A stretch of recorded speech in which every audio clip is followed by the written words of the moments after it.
Good morning, friends. Pastor Al, Wednesday, April 8th.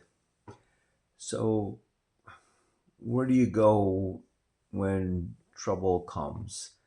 Where do you go? What do you do when you get news that is just overwhelming? It just, um, it's hard. Yesterday, I learned that two of my friends had just gone on hospice. Well, we know that means that the end of their life is most likely coming. Uh, Sometimes quick, sometimes not when they go on hospice. But for these two guys, it seems like maybe it is coming faster than we want. So what do you do? You've gone through hard times and yourself or with someone you love, or just anxiety about the world and the wars and everything going on in our world today.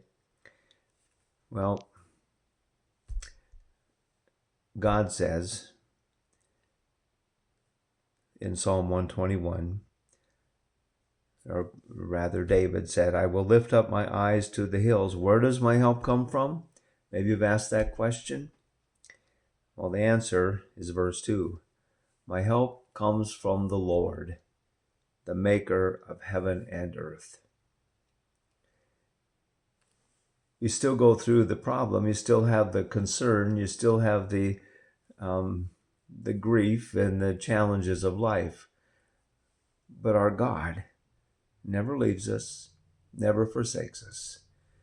Our help comes from the Lord, the maker of heaven and earth. He will not let your foot slip. He who watches over you will never slumber. God is always present. So if you're going through some hard, challenging times right now, I want you to remember where your help comes from, where your strength comes from. It comes from God, through His Savior, His Son, Jesus Christ, our Savior. Lean on Him, trust Him. Have a blessed day.